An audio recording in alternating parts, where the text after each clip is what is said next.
Shane Florio started his demolition business with a second-hand truck and a sledgehammer. Stripping bathrooms and just doing rubbish removals. I remember there was one house, our first house, we demolished it by hand. So we didn't have any of this equipment, it was just by hand and labour. 7 days it took us and we made $100 each. It took nearly 15 years of back-breaking work before he was able to buy his first excavator.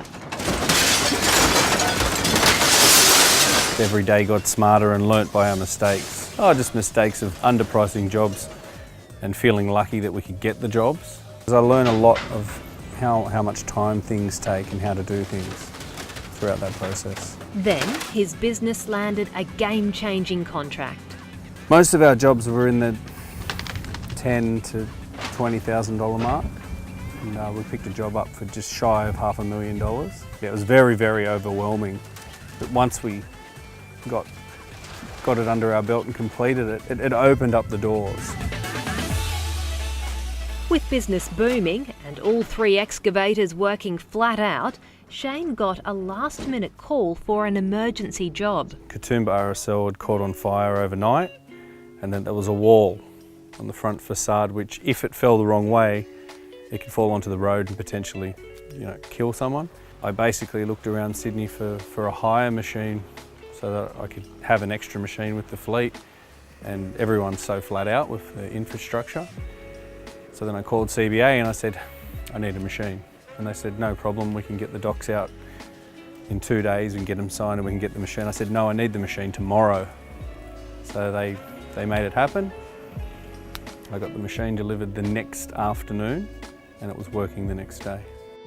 Asset financing can give small businesses greater flexibility than other lending tools because it can be applied to a more diverse range of assets, including less tangible ones like software, which might be why it's becoming more popular with SMEs. Home Demolitions has now been running for about 18 years, but it wasn't until last year that Shane made a change that transformed his business. Now we recycle 70% of the brick. Instead of taking 6 loads, we might take 2. So we're saving, $6,000 because of that process. They started small using eBay and Gumtree until they realised the extent of the demand for the stuff they were selling. And they'll pull off the house anything valuable that you can resell.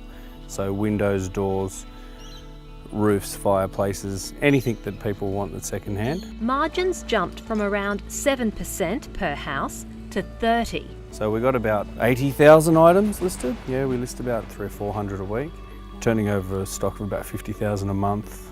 We now got contracts with Austral Bricks selling second-hand recycled bricks. So we take all the bricks from a structure like this and we clean them all, repallet them and sell them. Believe it or not, we actually demolish houses to get product to feed the salvage business, which has superseded the demolition business. It's a win-win situation for Shane.